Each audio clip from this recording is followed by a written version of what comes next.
Here are the hidden crises most marriages face, but very few talk about it.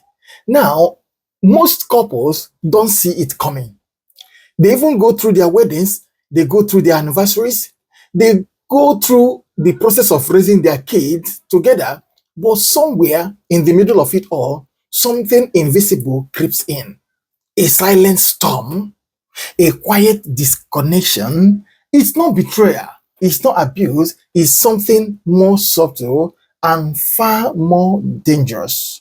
Today on BlissHills Relationship and Marital Hub, we are exposing the hidden crisis most marriages face. And we are going to be seeing how to stop them before they silently ruin your connection. Now, before we dive in, remember to click the subscription button, tap the like button also, and hit the notification bell so you never miss another wisdom-packed teaching that will bless your home, your love life, and also your future. Please stick around with me until the end, because the number 5 point, you will never believe it, as subtle as it is, as it sounds, it has ruined many marriages. Now let's flow. Number 1, what is that number 1 crisis? Crisis number 1, the crisis of emotional drift. It will interest you to know this. Most couples, majority of couples face this crisis of emotional drift. So be careful. This happens without warning. You see yourself, you are doing your life together, both of you. You are sharing your bills together. You are raising your kids together, but you gradually stop sharing your heart. Be careful about this. You won't know when it begins to creep in and happen. You begin to suddenly stop sharing your heart, but you can go ahead, keep sharing every other thing, but not knowing that gradually you have stopped sharing your heart together. You begin to feel emotionally unseen. You laugh less. You share less. You replace deep talks with small little talks, and eventually with silence. And the marriage is not stormy, it's stale. Psychology, you know what they call it? Psychology calls it emotional distancing. The Bible on this part calls it growing cold. Growing cold. Jesus warned us about this in Matthew chapter 24 in verse 12, that the love of many will grow cold. The love of many will grow cold. And that includes marriage also. Now, ask yourself, when was the last time you felt truly known by your spouse? Ask yourself the question. Number 2, crisis number 2 is the crisis of shared purpose loss. The crisis of shared what? Purpose loss. Most couples don't break because of infidelity. Please agree with me. Most couples don't break because of infidelity. Rather, they break because they lose the why.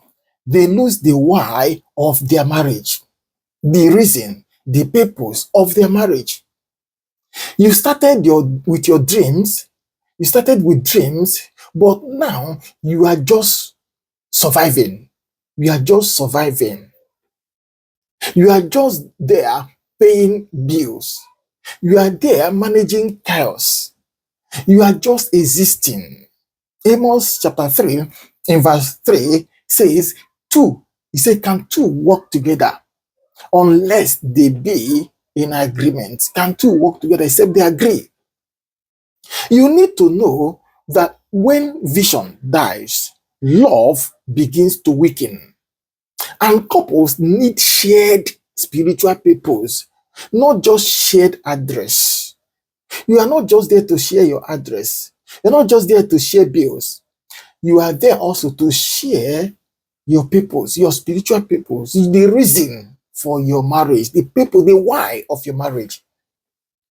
Therefore, reignite your shared why. Reignite it, your shared why.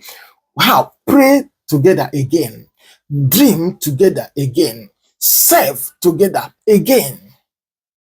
Crisis number three many marriages face is the crisis of cultural comparison.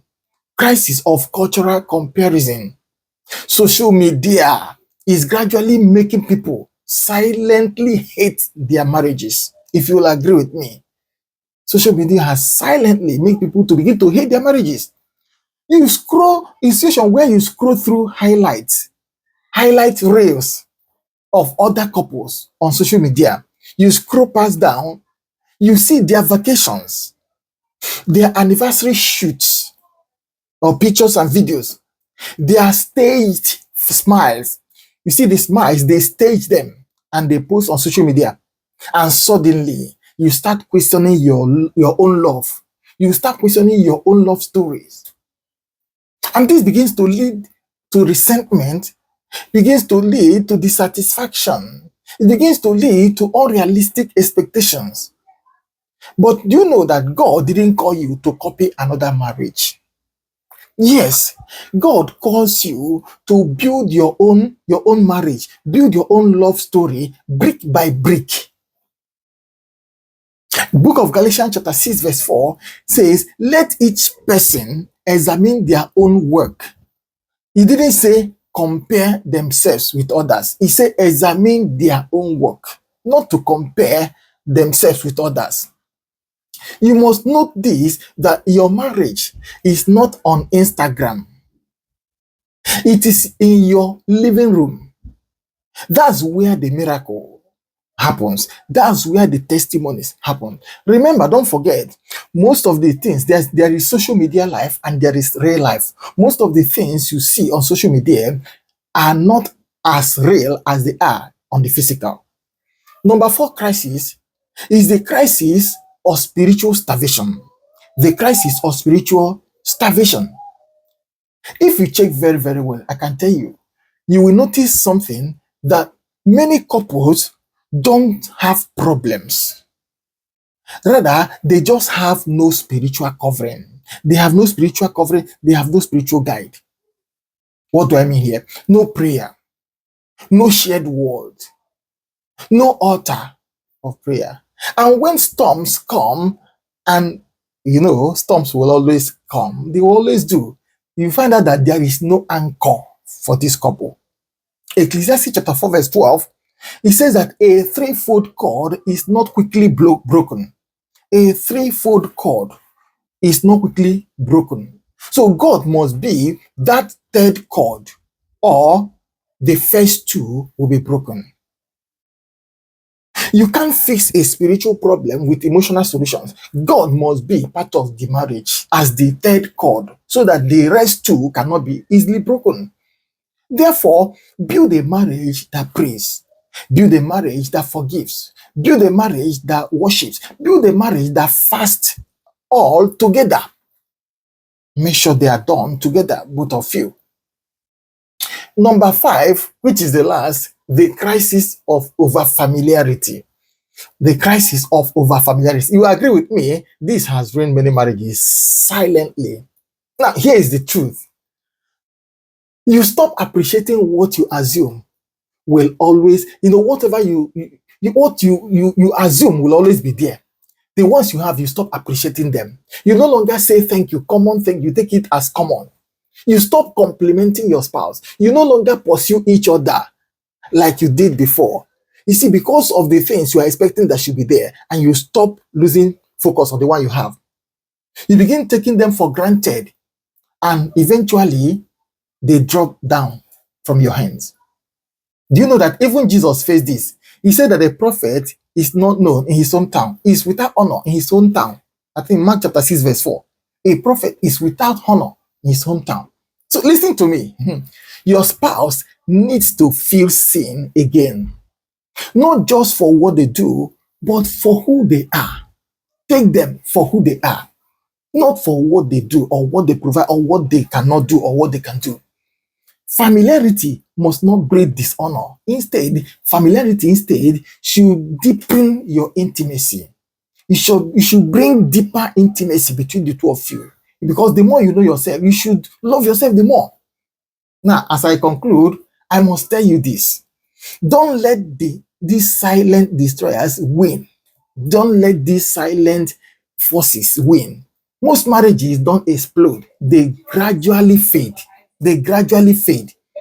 And the hidden crisis is that problem. Small hidden crises, they are the problems. You may never notice them until they become too late. You have to be careful. You have to be aware about them. You are not just any couple. You are a couple on purpose. You are a couple for a purpose. And with God, even dry bones can come back to life again. Please drop your comment below. Which of these hidden crises have you noticed in your relationship or in someone else's relationship or marriage? And also subscribe to BlissHills Relationship and Marital Hub for weekly biblical wisdom to build a joyful, lasting, and God-centered marriage. Please share this teaching with someone out there who also needs it. Remember, don't forget, what you feed grows. What you neglect depreciates. Feed your marriage. Feed it intentionally. Don't forget, what you have now is the best that God has in plan for you. Because you are already there, you are there. Value what you have. They say a bird at hand is worth more than millions of birds in the bush. Hold what you have tight, because that thing in your hands now, which you don't value, is someone else's prayer point out there. I'll see you next in our video. And until then, keep building the love that lasts. Be blessed.